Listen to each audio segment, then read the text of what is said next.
Boa noite. Boa noite. Dilma quer que o Congresso suspenda o recesso para analisar logo o impeachment. A presidente se reúne com 34 juristas contrários ao processo. Defensor aguerrido do impeachment Miguel Reale Júnior é o entrevistado ao vivo hoje aqui no Jornal da Gazeta. Oposição monta chapa independente para a comissão que vai analisar amanhã na Câmara o impedimento da presidente. Em São Paulo, Lula articula manifestações e afirma que não se pode permitir um golpe de Estado. A recessão na economia enfraquece as luzes do Natal nas ruas paulistanas. Na Venezuela, a oposição impõe grave derrota ao chavismo.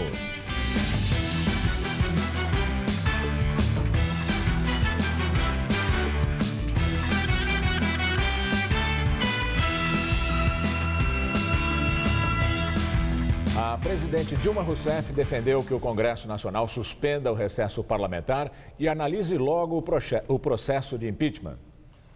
As declarações da presidente foram dadas após uma reunião com juristas contrários ao processo de abertura do impeachment.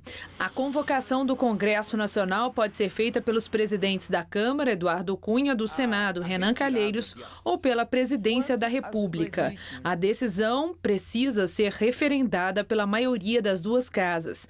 Se a medida não for aprovada, os parlamentares devem entrar em recesso em 23 de dezembro.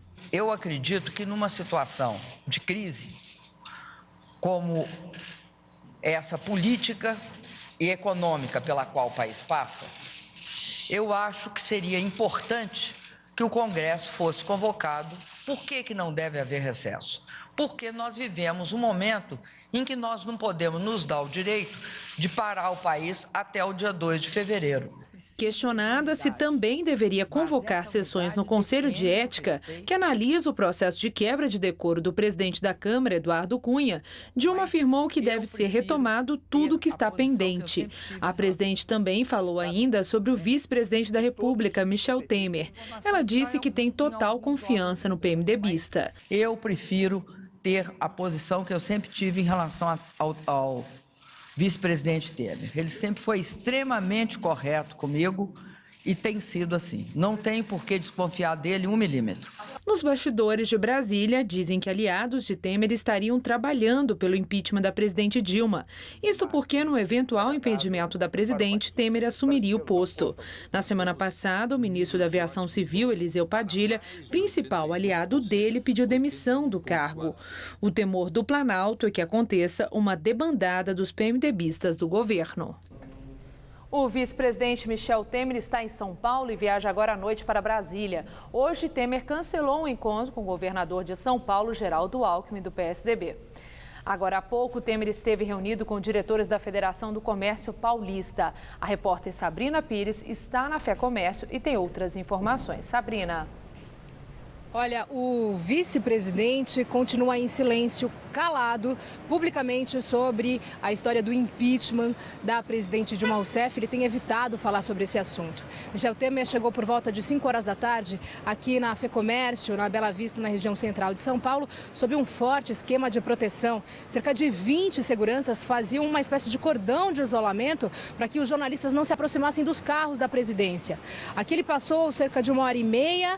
Foi uma reunião fechada com empresários aqui de São Paulo, saiu no mesmo esquema de proteção, sem falar com ninguém publicamente, e foi direto para o aeroporto, onde vai para Brasília, porque tem um encontro ainda hoje com a cúpula do PMDB.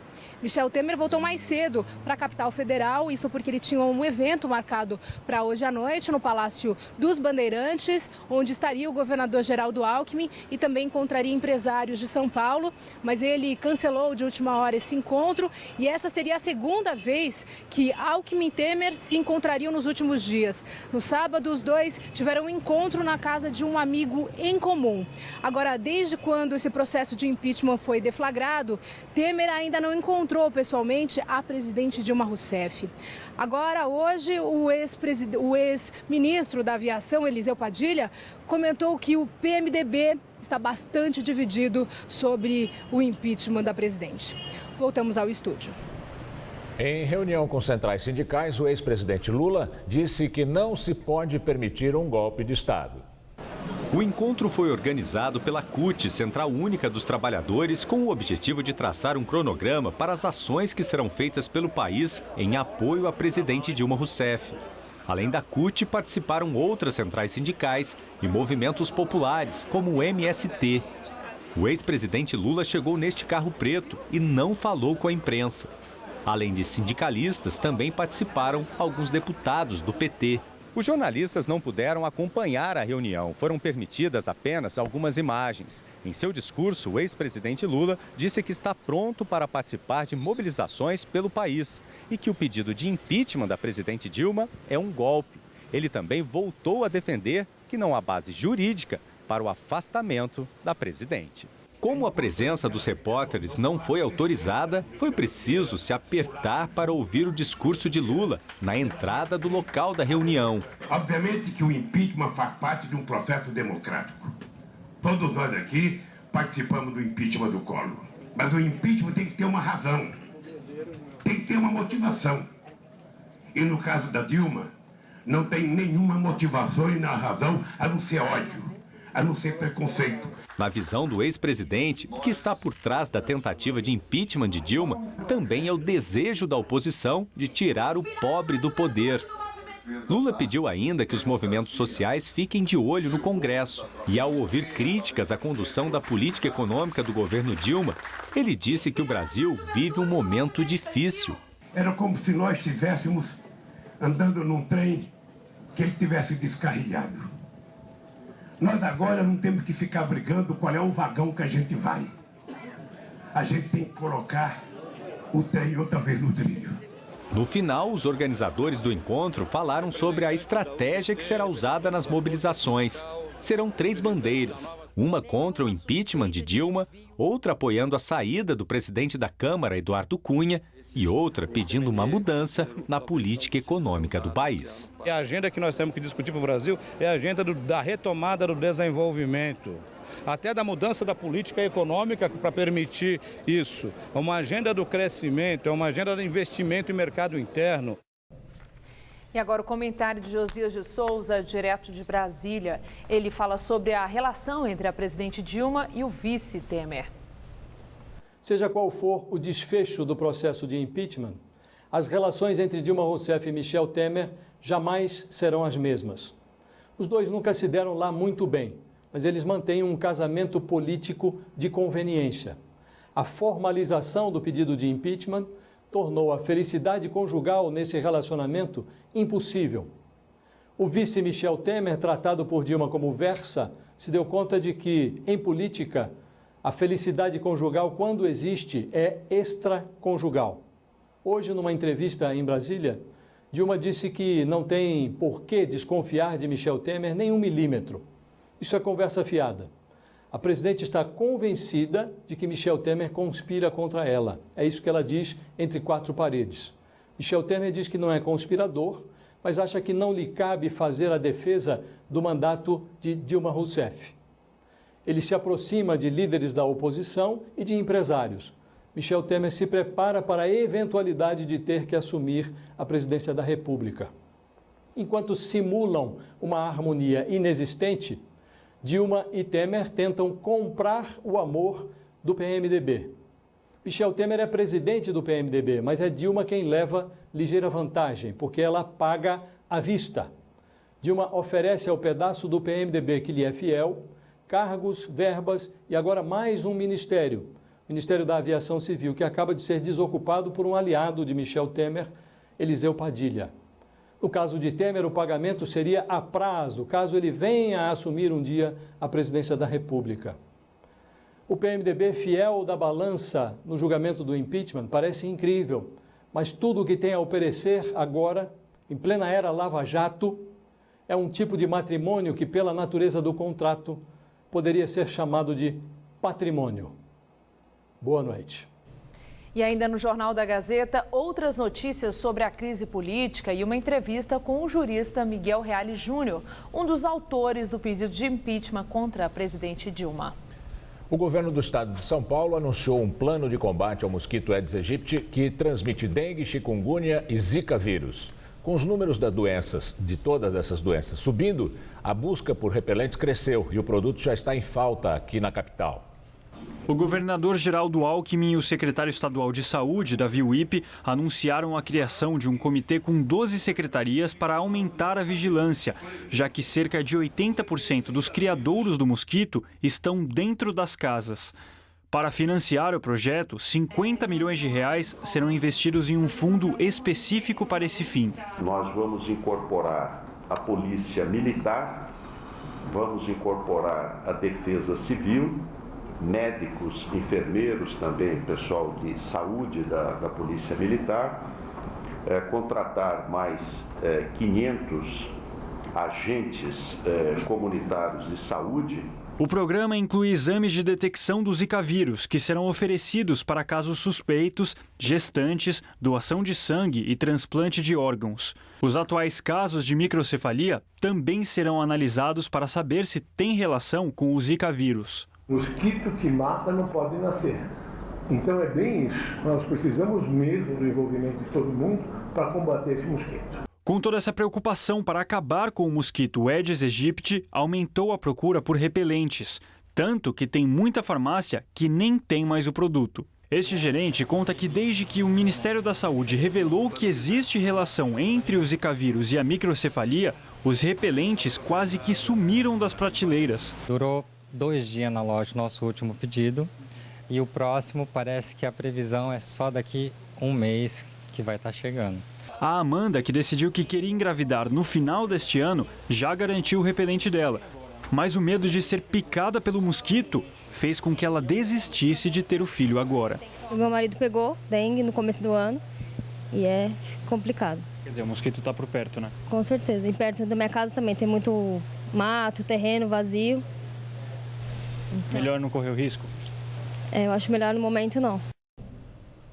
A passagem de uma frente fria mudou a direção dos ventos e ainda deixou para trás uma massa de ar polar.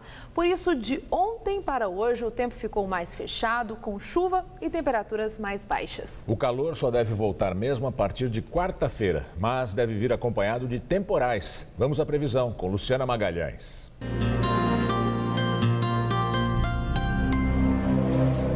A terça-feira será de tempo firme em parte do norte e no sul do Brasil.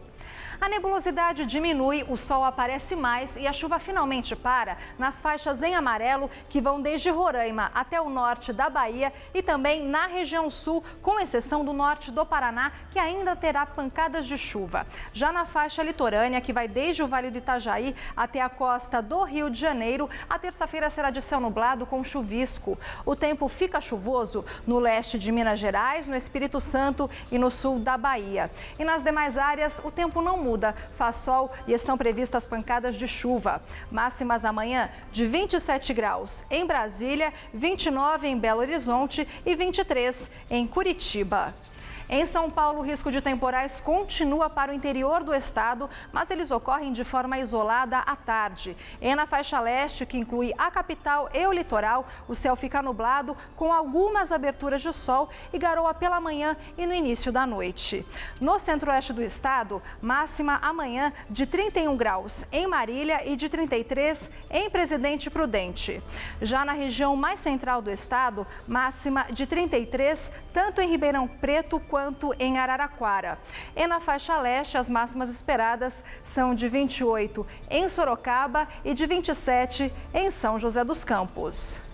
Amanhã aqui na capital, céu nublado com garoa. O sol aparece, mas só à tarde e pouco. A máxima não deve passar dos 24 graus. Na quarta são esperadas pancadas isoladas de chuva a partir da tarde. A máxima sobe para os 29. E a quinta deve ser de chuva a qualquer hora, com máxima de 28 graus. O secretário-geral da ONU, Ban Ki-moon, pediu que os governos cheguem a um acordo vigoroso para limitar o aquecimento global. Os ministros das Relações Exteriores e do Meio Ambiente de quase 200 países chegaram para a fase de negociações de alto nível na Conferência sobre o Clima. Ban Ki-moon disse que o tempo está passando e o mundo espera mais que meias medidas dos governos. Ele pediu que todos cooperem unidos sob o mesmo propósito e com bom senso para chegar a um acordo sólido. O rascunho do documento tem 48 páginas e muitos pontos ainda abertos. A COP21 termina na sexta-feira. O governo francês promove eventos pelas ruas de Paris para mostrar a importância de sediar a Conferência Mundial sobre o Clima. Professores da Faculdade Casper Libero, que acompanham a COP21, apresentam 2 desses projetos. Longe do local da Conferência Mundial, a capital francesa faz de tudo para tentar mobilizar habitantes e turistas sobre o destino do planeta.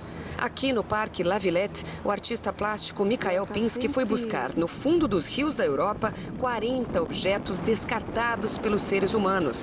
Tem bicicleta, fogão, cadeiras e outros dejetos que estão expostos ao longo do canal Saint-Martin. A intenção é mesmo confrontar os frequentadores do parque com os atos incorretos de uma espécie animal que não respeita seu próprio território. Já na Champs-Élysées, um dos pontos mais movimentados de Paris, a instalação de bicicletas, balanços e rodas convida adultos e crianças a produzir energia limpa, suficiente para acender a luz dos painéis instalados ao longo da avenida. O objetivo é mostrar que cada um de nós é capaz de fabricar energia a partir do próprio corpo. E energia é tudo igual. Aqui vem da bicicleta, aqui vem da usina, aqui vem da força da água, por exemplo. A diferença está na quantidade de produtos que é eliminada da face da terra para que o interruptor, o seu chuveiro ou a máquina da fábrica possam funcionar. O professor Roberto Chiacri resolveu testar. Na bicicleta, por exemplo, um painel indica a quantidade de energia que está sendo gerada e como as pedaladas podem fazer funcionar objetos usados no nosso dia a dia. Eu consegui o máximo de um liquidificador, né? Mas você pode acender uma lâmpada, você pode tocar um aparelho de som, né? Mas o máximo que eu consegui foi um liquidificador. Mas é muito divertido, muito bacana e uma iniciativa super saudável. O mesmo acontece na roda e nas cadeiras de balanço. Conforme elas são movimentadas, acendem o painel de luz, mostrando que é possível deixar a cidade mais iluminada e um planeta menos poluído. Mesmo depois da reorganização do ensino em São Paulo ter sido suspensa, alunos voltam a protestar na capital. Houve um ato hoje de manhã na rodovia Raposo Tavares e, neste momento, os estudantes caminham pela rua Teodoro Sampaio, ao que tudo indica, rumo à Avenida Paulista. Segundo a Secretaria da Educação, em balanço divulgado no final da tarde, 154 escolas continuam ocupadas. O prédio trancado e a chave nas mãos dos alunos. Nada mudou na ocupação da escola Maria José, na região da Bela Vista. Na escola Caetano de Campos, na Praça Roosevelt, também não. As alunas da escola Fernão Dias, em Pinheiros, a primeira a ser ocupada aqui na capital, explicam que os estudantes querem garantias de que a reorganização do ensino em ciclos únicos, com a desativação de 94 escolas, não vai mais acontecer. A gente desocupar as escolas só com papel assinado por ele, escrito que não vai ter reorganização escolar, mas sim a gente quer sim uma reconstrução das escolas, mas da nossa maneira. Para reorganizar uma coisa, ela precisa estar organizada. Então a gente primeiro quer que as escolas estejam em bom estado, que os professores estejam bem preparados, que a gente tenha um material didático aceitável. A suspensão da reorganização do ensino estadual, anunciada pelo governador Geraldo Alckmin na sexta-feira, teve pouco efeito para os alunos. Segundo a Secretaria de Educação, de sexta até amanhã desta segunda-feira, apenas 6 escolas haviam sido liberadas. Uma delas é a Escola Francisca Lisboa Peralta, em Osasco, na Grande São Paulo. Mas o prédio foi depredado. É o segundo caso na cidade e a polícia investiga se há participação de alunos. Hoje, os estudantes voltaram a se manifestar nas ruas. Um grupo fechou a rodovia Raposo Tavares por quase 5 horas nessa manhã. O trânsito só foi liberado no horário do almoço. A polícia militar acompanhou o protesto, mas não houve confronto. E agora, no fim da tarde, os alunos voltaram a se manifestar aqui em São Paulo. Esta é a Avenida Faria Lima com a Rebouças. Está completamente fechada pelos alunos em todas as faixas, inclusive nas faixas de ônibus. Olha, os passageiros estão descendo do ônibus agora porque não conseguem seguir viagem. Tem muita gente aqui que buzina apoiando os alunos, mas alguns são contra esse movimento que acabou atrapalhando o fim de tarde de muita gente. A senhora estava no ônibus? Eu estava nesse ônibus, eu já ia descer no próximo ponto, aí acabei tendo que descer aqui porque não tem como passar. Eu sou a favor da ocupação porque eu não concordo com o que o governo está fazendo com as escolas, não concordo em fechar as escolas, mas acaba atrapalhando a nossa vida, né? Aqui uma discussão entre o motorista e os manifestantes, teve confusão aqui, o vidro do carro do motorista acabou rachado. Ele queria passar e furar o bloqueio dos estudantes, teve muita discussão. Hoje, o governador Geraldo Alckmin voltou a falar sobre as ocupações que resistem, mesmo após a suspensão da reorganização. Não há razão nenhuma para ter escola hoje invadida, né? Se a causa era essa, agora é retomarmos aí as aulas para poder o mais rápido possível concluir o ano letivo. Esse é o objetivo. A Secretaria Estadual de Educação diz que ainda não foi definido como vai ser a reposição das aulas perdidas, mas garantiu que os alunos vão ter os 200 dias letivos previstos. Por causa da greve dos professores, que durou quase 3 meses neste ano, os alunos já teriam aulas até o dia 23 de dezembro. E agora vamos ao comentário de política com o Bob Fernandes. Impeachment. As variáveis são muitas. As ruas serão mão única ou mão dupla? O que vai querer o dinheiro grande? Até onde irá a mídia?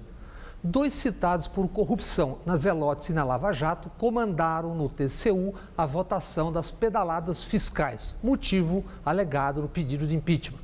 No comando político do impeachment, Eduardo Cunha, Paulinho da Força e companhia, e a oposição que quer o poder. Paulinho já é réu no Supremo.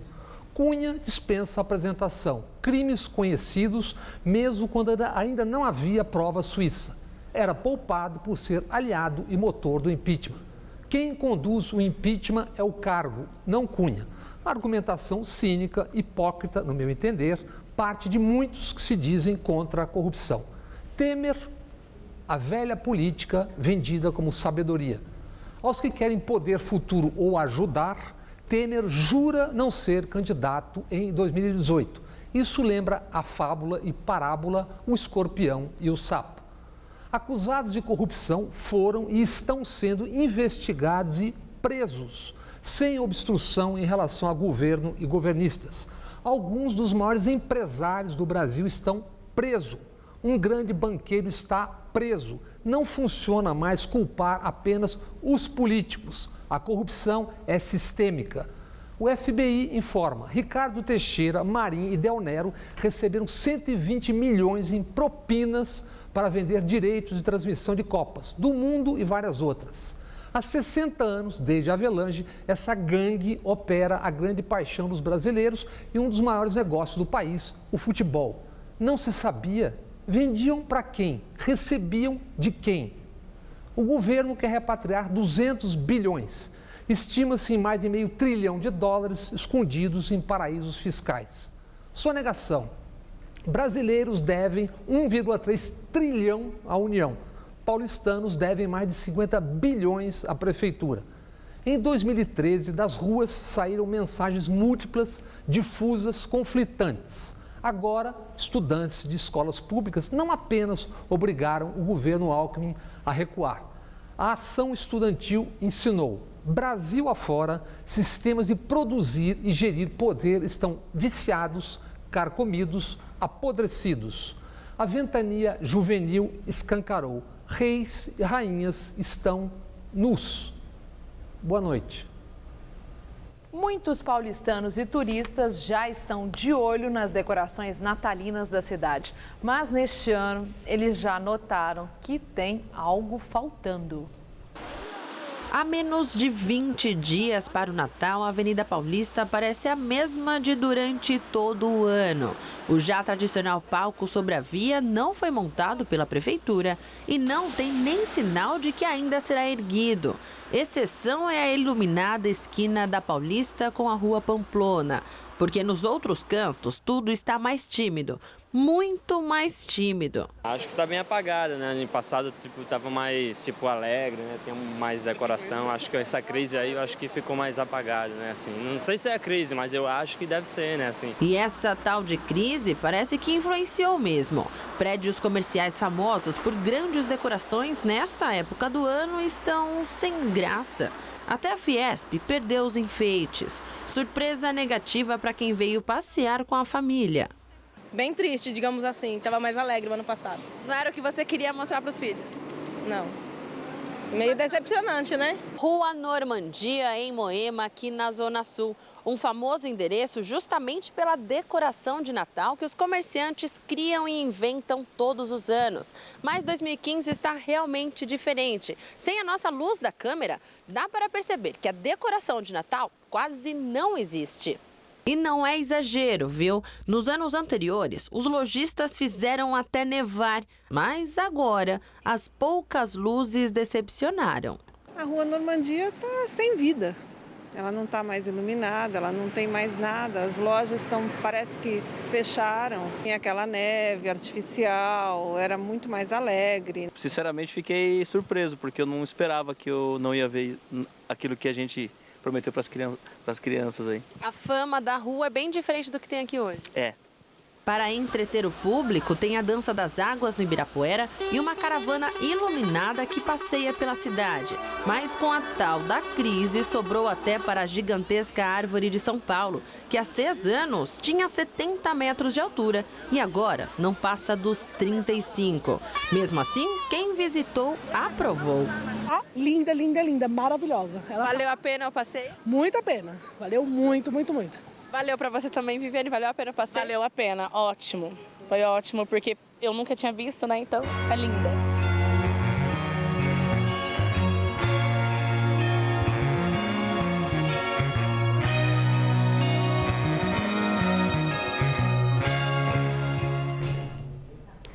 E a previsão dos analistas de mercado para a economia deste ano continuam pessimistas. Dados do Boletim Focus mostram que, para os especialistas de instituições financeiras, a inflação vai fechar 2015 em 10,44%. Para 2016, a expectativa também é de uma inflação alta, de 6,7%. A previsão para o PIB, que é o crescimento do país, também é ruim. Para este ano, os analistas preveem uma retração de 13,5%. Para o ano que vem, 2016, o cenário também é de retração, mas um pouco menor, 2,31%. E agora vamos ao comentário de economia com Denise Campos de Toledo. Temos hoje a pior combinação possível de cenário. Para começar, tem a superposição de crise política e crise econômica. Deixando de lado a política, na economia temos inflação alta, mesmo no ambiente recessivo, com queda do consumo, avanço do desemprego e juros elevados. Uma inflação que persiste mesmo com a queda da demanda. É que é uma inflação muito mais de custos do que de demanda. O aumento médio dos preços administrados, que subiram por decisão do governo, como energia e combustíveis, deve ficar em mais de 17,6% este ano, na média. Isso eleva as despesas das empresas, que acabam repassando para os preços, mesmo com um movimento mais fraco. Isso produz uma inflação mais resistente e qualquer pressão nova, como a alta do dólar ou de alimentos, põe mais lenha na fogueira.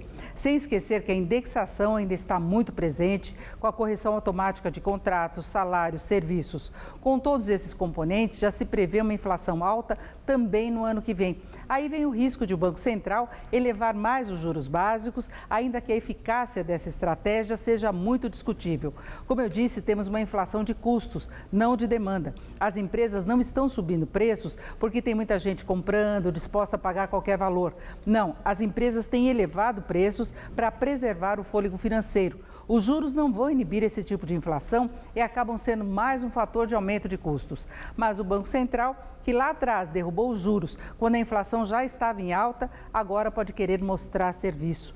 Errou naquela época e pode errar de novo, agora no sentido inverso. Ajustes adicionais dos juros podem fazer a economia mergulhar ainda mais, ao desestimular mais o consumo e toda a atividade. Aliás, a expectativa já é de uma recessão mais profunda mesmo. Não chegamos ao fundo do poço. O mercado tem alterado constantemente as projeções, porque até os mais pessimistas foram otimistas em relação ao que está acontecendo com o país. E se as discussões do impeachment se arrastarem demais, travando decisões do Congresso e do governo, o cenário pode ficar ainda pior. As divergências quanto ao cronograma do processo de impeachment, se haverá ou não recesso parlamentar, por exemplo, levam em conta exatamente a previsão de piora da economia nos próximos meses. Piora que vai aumentar a insatisfação popular, podendo influenciar mais as decisões políticas. Eu volto na quinta. Até lá. Assaltantes explodiram 2 caixas eletrônicos no Terminal Pinheiros, na zona oeste de São Paulo. O terminal funciona 24 horas e as explosões foram próximas à plataforma lateral, onde os passageiros embarcam e desembarcam dos ônibus. A Polícia Militar confirmou que o crime ocorreu às 13h20 da manhã. Testemunhas disseram que 6 homens encapuzados usaram um pé de cabra e colocaram explosivos em 2 caixas eletrônicos. Após a explosão, eles fugiram com o dinheiro. A polícia ainda investiga o caso para identificar os criminosos. A reunião na Câmara dos Deputados para eleger os integrantes da comissão que vai analisar o pedido de impeachment da presidente Dilma Rousseff foi adiada para amanhã à tarde. O presidente da Câmara, Eduardo Cunha, decidiu permitir a indicação de chapas avulsas, que seriam alternativas às oficiais dos partidos. A comissão que vai analisar o pedido de impeachment será composta por 65 integrantes. E esse colegiado dará um parecer pela continuidade ou não do processo, que depois será votado em plenário. Olha, quem disser que vai dar impeachment ou que não vai dar impeachment está, neste momento, apenas fazendo um exercício de chute. Há parlamentares, juristas e opinião pública dos dois lados, a favor e contra. Também por esse motivo vai vencer o lado que tiver o trabuco na mão. E junto com ele o Setúbal, o Safra, o Botim, o Moreira Salles e outros colegas. O resto é mimimi para alimentar o noticiário. Após a reunião com a presidente, juristas contrários ao impeachment dão suas explicações. O que é que nós estamos a observar? Um presidente da Câmara dos Deputados que não tem credibilidade, que não tem idoneidade para apresentar-se como protagonista de um processo de impeachment. Se trata de um pacto forjado irresponsavelmente para deixar o país em crise. É um jogo parcial partidário. Nós estamos diante de uma situação onde o direito está sendo manipulado com a finalidade mais política do que essencialmente jurídica. Do ponto de vista essencialmente jurídico, não houve a ocorrência do chamado crime de responsabilidade. O Brasil demorou muitos anos para constituir-se num Estado democrático de direito. E pensar-se hoje que fora da Constituição e fora da lei se vai conseguir pacificar o país e encontrar saídas para quaisquer das crises que nós vivemos, é um erro grosseiro, é um equívoco que nós não podemos concordar. Já o advogado-geral da União, Luiz Inácio Adams, disse que o governo não pretende acionar o Supremo Tribunal Federal contra o impeachment. E até o momento nós devemos trabalhar junto ao Congresso, primeiro, para agilizar o processo de apreciação. O Brasil não pode ficar esperando isso ser julgado indefinidamente. É preciso que superemos essa fase rapidamente e que ele enfrente de frente, não de maneira política, estritamente, como quem tem se defendido, mas com base na lei. Na entrevista do dia com Maria Lídia Flandoli, há divergência de pareceres jurídicos sobre o pedido de impeachment da presidente Dilma. Para falar sobre o fundamento jurídico do pedido de impeachment acolhido pelo presidente da Câmara Federal, entrevisto o jurista Miguel Reale Júnior, professor titular sênior da Faculdade de Direito da USP. Muito obrigada, professor, por estar conosco. Bom, professor, nós estamos vendo essa contenda, né? Hoje, esse apoio que a presidente teve de muitos professores de direito de várias universidades federais. E vimos ali que tem um tom, às vezes, até apaixonado, né? Na defesa e de indignação, né? Entendendo que esse pedido de impeachment, acabamos de ouvir isso, tem a conotação de golpe, fere a lei, fora da lei brasileira. A própria presidente, logo que foi acolhido o pedido de impeachment, quando falou à nação, ela falou que ela nunca tentou contra o Estado de Direito, contra a Constituição, que ela é uma pessoa que não cometeu crime de responsabilidade, falou até que não tem conta na Suíça, que não mente, que é boa moça. Mas eu quero ouvir do senhor, diante disso tudo que nós vimos agora, de pessoas dizendo que não existe um fundamento jurídico, que tem aí um ato político com conotação de golpe. Como é que o senhor recebe isso? Bom, primeiro, Maria Lídia, as manifestações que acabamos de ver são manifestamente políticas. Não disseram nada que tivesse fundamento, embasamento. Foi um discurso político, com generalidades, sem qualquer especificação de qual seria a violação da Constituição, a violação da lei que o pedido apresenta. E sempre vem com a conversa de que é golpe. A presidente quer se vitimizar, se colocar no papel de vítima, dizer que ela nunca escondeu bens, que ela não tem dinheiro na Suíça, mas ela não está sendo acusada disso. Ela diz, eu fui eleita democraticamente, isso é lógico. O impeachment existe para quem foi eleito, quem não foi eleito não tem impeachment. É uma coisa óbvia, não? Quer dizer, um raciocínio. Mas como é que o senhor entende esse discurso da presidente? O discurso da presidente é um discurso de querer fazer com que o impeachment seja um jogo entre ela e o Eduardo Cunha. O Eduardo Cunha é um personagem obrigatório, mas não é ele que propôs o impeachment, nem é ele que vai decidir o impeachment. O impeachment é uma petição de 60 e tantas páginas, que tem a sua autonomia, que tem os seus fundamentos, e lá estão os fundamentos demonstrativos de que há, sim, violação grave da Constituição e violação da Lei 1079, que é a lei do impeachment. Há todo o enquadramento, não é? Todo o enquadramento estabelecido com provas, com elementos que foram trazidos, inclusive a decisão do Tribunal de Contas. O relato que acabamos de ver da situação das finanças e da economia brasileira, trágica, nós estamos estando num processo de depressão, decorre das pedaladas. Por quê? Porque havia uma situação quase de falência do Estado.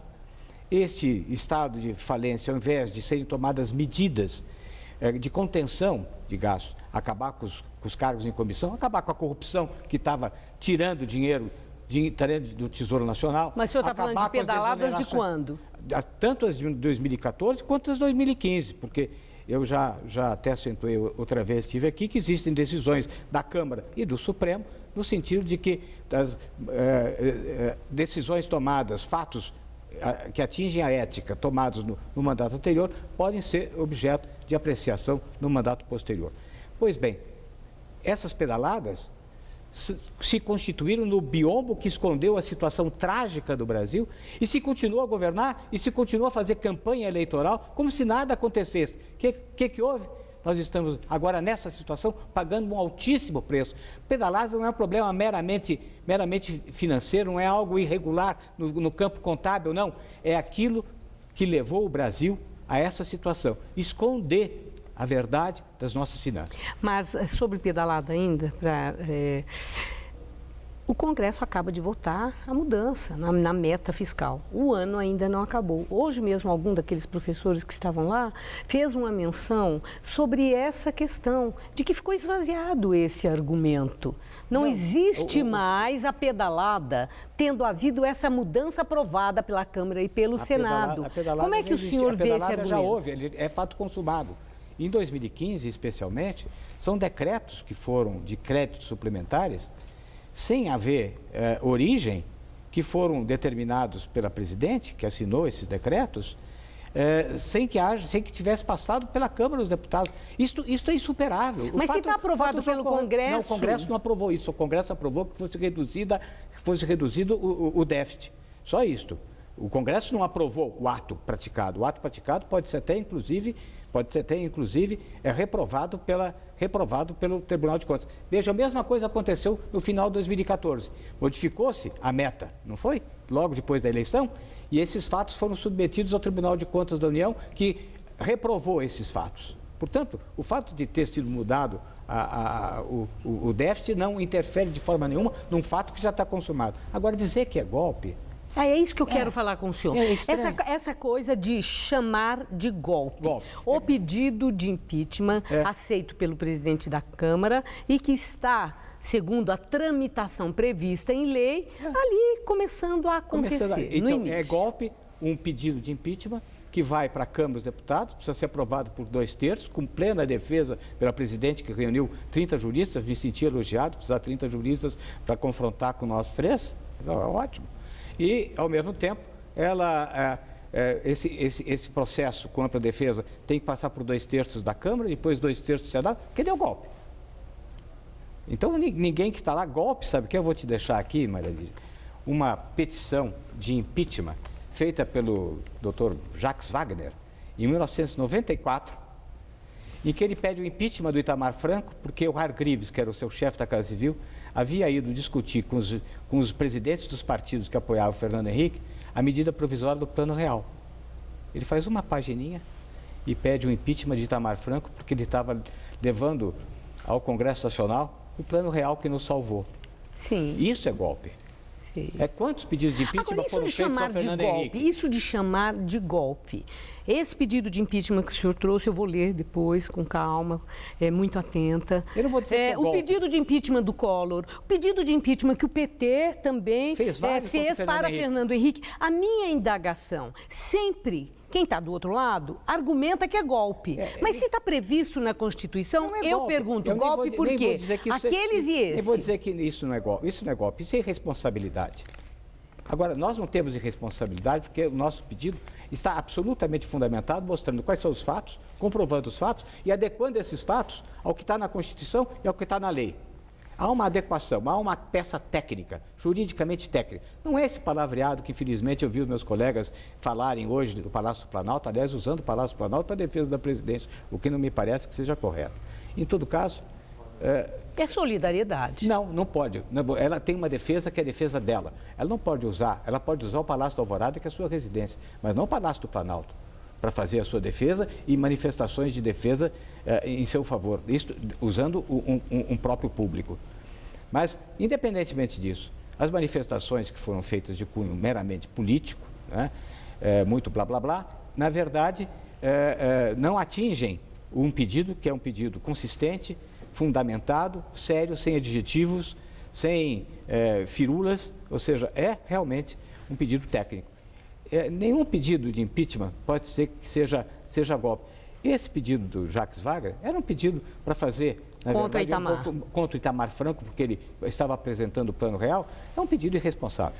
Bom, a última questão que quero ouvir do senhor, tem esse momento que nós estamos vivendo, o senhor fala do arrazoado, do fundamento jurídico, aqueles 30 que foram lá hoje defenderam, segundo o seu ponto de vista, o próprio ministro da Justiça. Mas a minha indagação, de que adianta todo esse embate, falando do fundamento jurídico, tem, não tem, assim é e tal, se é um julgamento político e toda a articulação já está sendo feita para a condução desse julgamento político, a formação daquela comissão que tem esse poder de decisão, eu pergunto para o senhor, de que adianta a questão do fundamento se o julgamento vai ser, pelo Congresso Nacional, um julgamento político? Os dois aspectos se unem. O aspecto jurídico não pode deixar de existir, o aspecto político. Em torno do aspecto político já há, evidentemente, toda uma movimentação para se pensar o depois de Dilma. O PMDB tem um programa que, aliás, se assemelha muito ao programa que o PSDB havia ofertado durante a campanha, que é uma ponte para o futuro. E fazer uma grande coesão nacional. Porque, infelizmente, com impeachment ou sem impeachment, a continuidade de 3 anos de Dilma vai ser um desastre. Não é por isso que se deve retirá-la. Mas é por isso, isso justifica que se pense numa alternativa, okay. se os fundamentos do impeachment existirem, que se pense numa alternativa de salvação nacional, de coesão nacional. Ou seja, no momento em que nós não tivermos Dilma, nós vamos estar aliviados para realmente haver uma grande união nacional. Eu agradeço muito sua entrevista. Obrigado. Uma boa noite, professor. Muito boa noite. Gamberini. Na Venezuela, a oposição conquista a maioria legislativa. O presidente Nicolás Maduro reconheceu a derrota governista nas eleições parlamentares e classificou o resultado como um triunfo da Constituição e da democracia. A oposição conseguiu 99 cadeiras das 167 do parlamento. Maduro acatou a vitória da oposição e afirmou que o governo, com sua moral e ética, reconhece o resultado das urnas. Ele é acusado pela oposição de reprimir com violência, prender e até assassinar opositores políticos. A Venezuela enfrenta hoje uma profunda crise econômica, com inflação alta e escassez de produtos básicos, o que levou à queda da popularidade do chavismo e da própria figura de Maduro. Vamos agora ao comentário de política internacional com João Batista Natali. Pois é, vocês viram o que deu na Venezuela. A oposição, como se diria antigamente, fez barba e cabelo. Até hoje de manhã ela já tinha 99 deputados.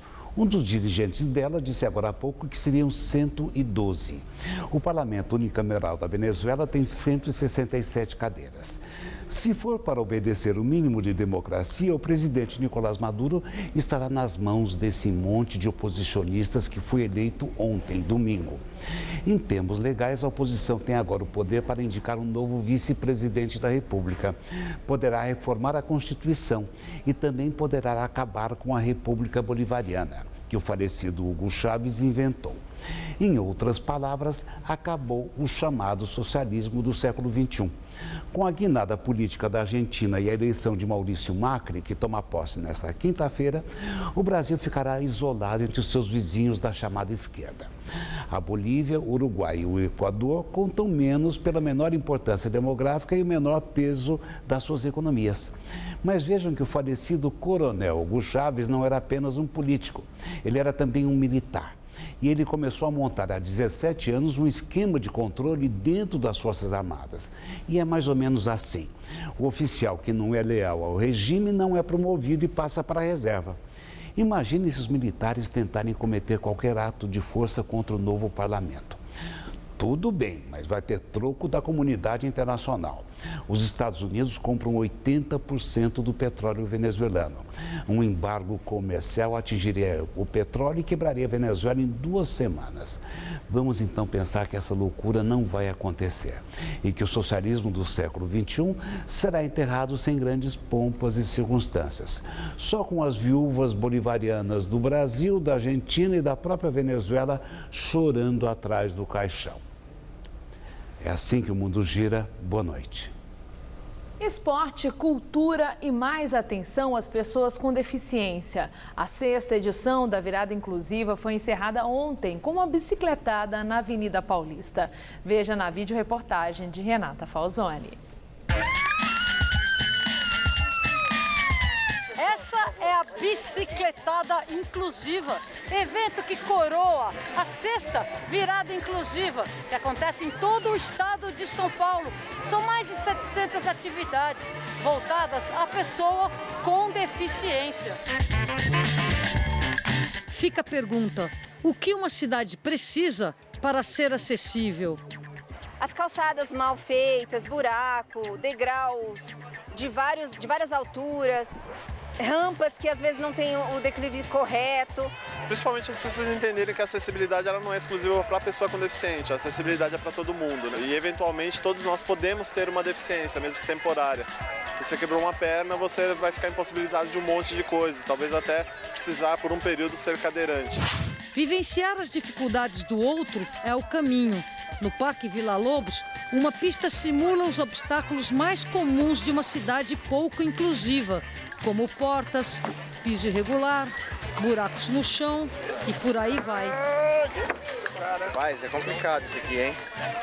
Não sei como o pessoal consegue o dia a dia, né? Aqui é só uma simulaçãozinha, imagina a realidade do dia a dia, você ter um horário para cumprir, né? Eu tô assim, muito sensibilizado com a realidade de um cadeirante. O direito à mobilidade faz a diferença e mexer o corpo promove saúde e alegria. Ai, uma sensação deliciosa do vento batendo contra a gente, assim, uma delícia. A ideia não é segregar, essa bicicletada é só para pessoa com deficiência. Não, a ideia é você gerar convivência entre essas pessoas com e sem. Porque o que acontece na nossa vida comum, real, cotidiana, é que essas pessoas não convivem, não compartilham o mesmo espaço. O sonho nosso é que virada inclusiva não seja mais necessário. Porque um dia a ideia é que o inclusivo não tenha mais sentido, na ideia que banalize.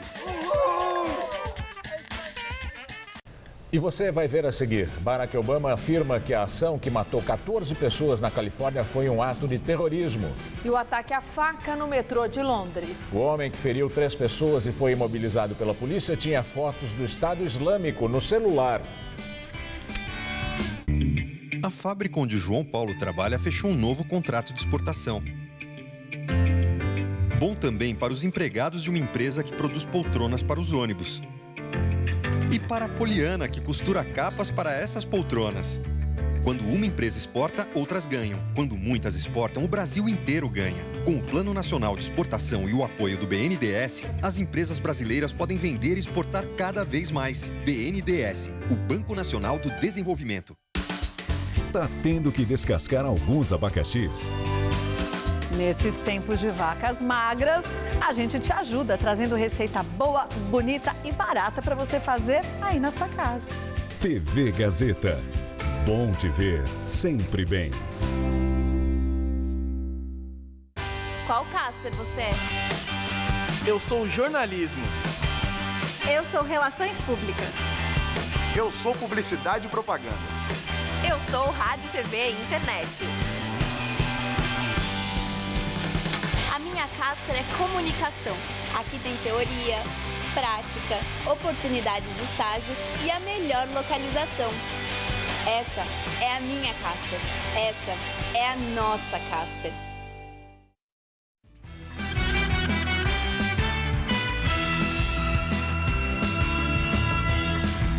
Vamos direto para as notícias do esporte com Rodolfo Gamberini e Celso Cardoso. São Paulo na Libertadores e Vasco da Gama na Série B. Bom, esse campeonato brasileiro terminou, na verdade, com o Santos chupando o dedo, né? Que não foi... Você não ia deixar passar, né? Vamos falar a verdade. Mas até que pelo Até o São Paulo. E olha que o São Paulo nem fez muito por merecer, não, viu? Foi mais incompetência alheia mesmo. O São Paulo conseguiu a última vaga que restava no torneio continental, uma vez que o Corinthians, o Atlético Mineiro e o Grêmio já estavam garantidos, né? Na parte de baixo da tabela, não deu para o Vasco, que amarga o terceiro rebaixamento em 8 anos. O Vasco precisava vencer o Curitiba e ainda torcer por uma combinação de resultados, mas sequer fez a parte dele. Ficou no 0-0 e deu adeus à Série A. O Avaí enfrentou o Corinthians em Itaquera, saiu na frente com Claudinei, mas cedeu o empate. Wagner Love marcou. O resultado rebaixou o time catarinense. Isso porque o rival Figueirense derrotou o Fluminense em Floripa por 1-0. O gol foi de Marcão. Outro rebaixado foi o Goiás, derrotado em casa pelo São Paulo, gol de Rogério. Com a vitória, o tricolor ficou com o 4º lugar e se garantiu na Libertadores em 2016. Pior para o Inter, que derrotou o Cruzeiro por 2-0, mas não conseguiu se classificar para o torneio continental. O Inter terminou em 5º. Na terceira colocação ficou o Grêmio, que derrotou o já rebaixado Joinville em Santa Catarina. O Atlético Mineiro ficou com o vice-campeonato ao vencer a Chapecoense por 3-0. E coube ao Santos a goleada da rodada, 5-1 sobre o Atlético Paranaense.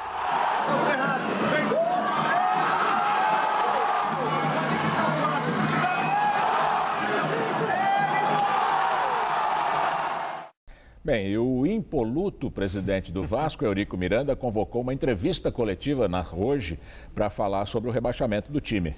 Muito blá, blá, blá, e depois de muito blá, blá, blá, ele assumiu a responsabilidade pela queda da equipe para a 2ª divisão mais uma vez. Esse cidadão que passou aqui, chamado Roberto Dinamite, me deixou,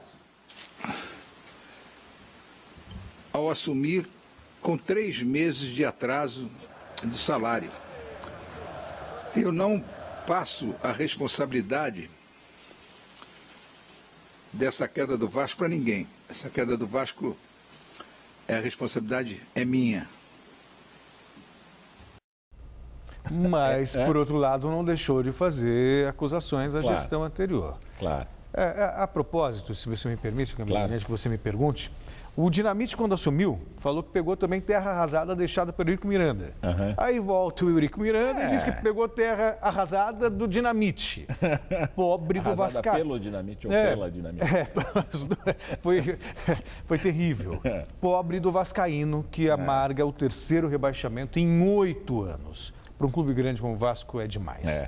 E o São Paulo está feliz da vida, né? Está feliz da vida porque o Goiás precisava da vitória para escapar do rebaixamento. Então, já até jogou melhor. Mas esse golaço do Rogério garantiu o time. Tá bom. Obrigado, Celso. É só por hoje. Boa noite, até amanhã. Boa noite, até amanhã. Até amanhã. Estela. Homem que feriu 3 pessoas à faca no metrô de Londres tinha fotos do Estado Islâmico no celular.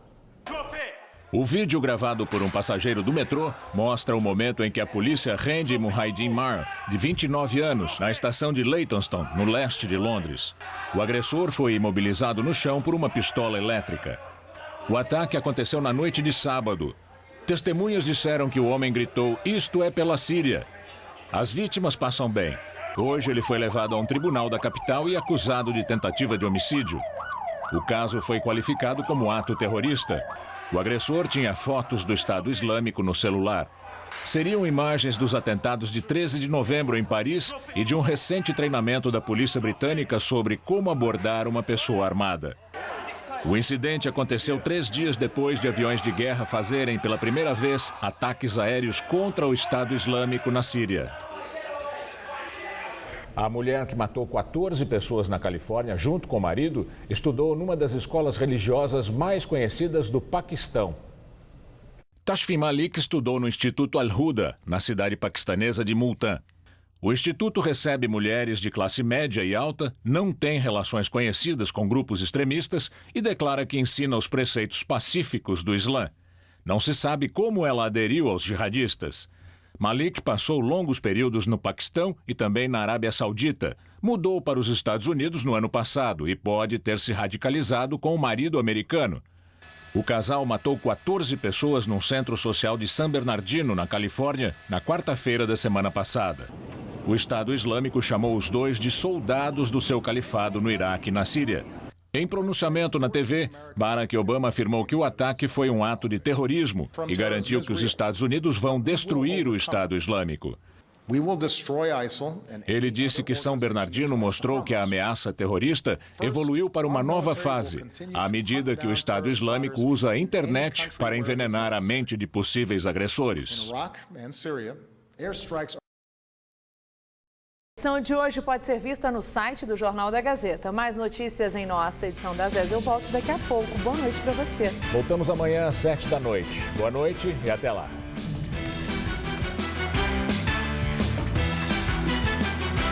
Hoje, 11h30 da noite, Fred Melo Paiva discute a legalização da maconha em cidade ocupada.